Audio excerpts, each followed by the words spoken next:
Szeretettel köszöntelek benneteket. Az idő ott van, úgy néz ki, hogy most még csökkentettebb létszáma vagyunk, nyaralások, betegség némelyeknél, vagy más okok miatt, de hisszük, hogy ma is az Úr velünk tart, itt van köztünk. Ő megígérte, hogy ketten vagy három összegyűl az én nevemben, közöttük vagyok. Itt van az Úr. Amen. Akkor egy igei gondolat itt az legelején. Mózes 5. könyve, 5. fejezet, 9. versnek a második mondata. Figyeltek csak! Megbüntetem az atyák bűnéért a fiakat is 3, sőt 4 nemzedéken át, ha gyűlölnek engem. De irgalmasan bánok 1000 nemzedéken át azokkal, akik szeretnek engem és megtartják parancsolatokat. Mekkora különbség. Akik gyűlölik Isten, ott 3. vagy 4. ízében Isten megkeresi rajtuk ezeket. De ott, ahol engedelmeskednek Istennek és szeretik Isten, 1000 ízig, 1000 nemzedéken keresztül Isten megáldozza magukat. És mindannyian, akik, hát Gyuri testvérnek nem tudom, hogy csak nevelt lánya van, de többieknek vannak gyerekeink, és hisszük, hogy számukra ez egy jó örökség, amit hagyunk nekik, hogy mi istenfélő szülők, azt az örökséget hagyjuk, hogy ők áldottak lesznek, és még az ő letámadtak is. Hát 1000 nemzedék lesz-e még ezen a földön, nem tudjuk, nem is akarom ilyesmit lebocsátkozni, de ha előre látjuk a gyerekeinket, unokáinkat, vagy éppen dédunokáinkat, és látjuk, hogy ők áldottok, akkor az már számunkra egy kiváltságot jelent. Ámen? Álljunk fel, és én megáldom az alkalmunkat. Ne zárjuk? Nem zárom, nem csak lehet. Túl erős vagy? Túl erős, nem a hang. Uram, köszönöm, hogy annyira szereted azokat, akik téged szeretnek, Uram. Hogy Uram, 1000 ízigre is, Uram, a te áldásod kiárad rájuk. És én hálás vagyok, hogy az én szüleim is, Uram, keresztények voltak, hívő, gyakorló keresztények, az én nagyszüleim is, Uram, azok voltak, és a felmenő árban nem tudom, hogy mik voltak, Uram, de én köszönöm, hogy áldást örököltem a szülőkön keresztül is, Uram, és hiszen mások is, akik között is itt vannak, Uram, azok is így ilyen örökségben vagyunk, Uram. De akarunk hagyni továbbra is, Uram, ami leszármazottainak is ezt az örökséget, Uram, hogy Isten áldott emberei, gyermekei legyenek ők is, Uram. Most pedig áld meg, Uram, az együttlétünket, Uram. Kevesen vagyunk itt, Uram, de többen, mint 2-3, amit Te szóltál, Uram, hogy ez a minimum létszám, Uram, és itt vagy köztünk, Uram, és így áld meg, Uram, a dicsőítést is, hogy be tudjon menni a Te jelenlétedbe, áld meg az ígét, Uram, amely hirdetve lesz ma este is ezen a helyen, Uram, Istenem. És ott, hogy mindent, amit teszünk, vagy cselekszünk ezen a helyen, Te neved dicsőségére váljék, Atyám. Az Úr Jézus Krisztus drága nevében. Ámen. Köszönjük, hogy itt lehetünk, köszönjük, hogy egybegyűlhetünk, felmegyünk a Te nevedet, hálát adom. Hozzászállunk a énekünk. Rászáll az énekünk. Jó éget dicsérni, Jogos volt az életem. Jöttél, hogy megments engem, a mennyből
mihez mehetnénk, hanem az Úrhoz, Uram.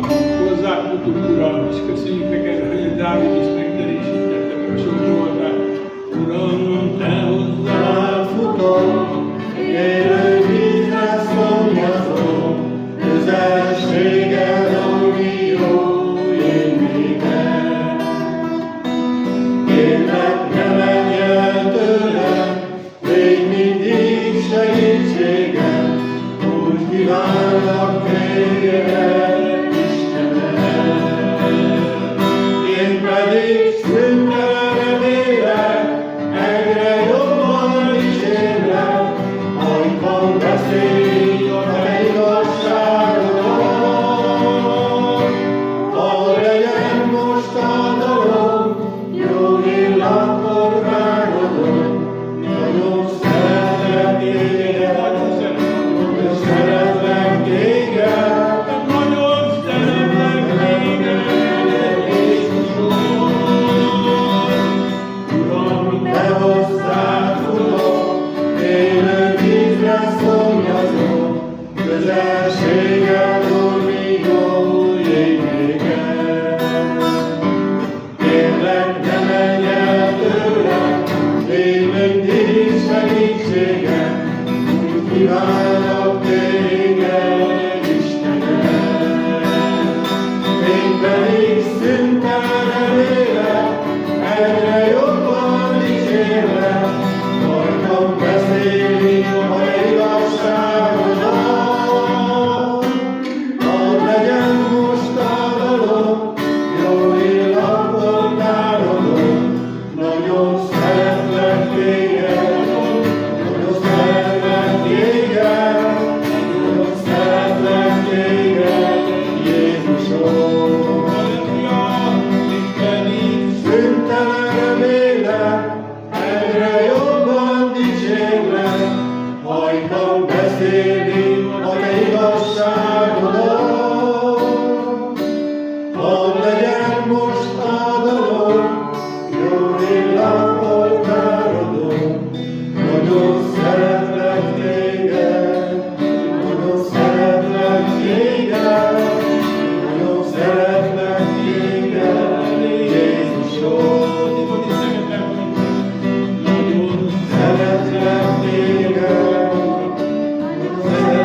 fizikailag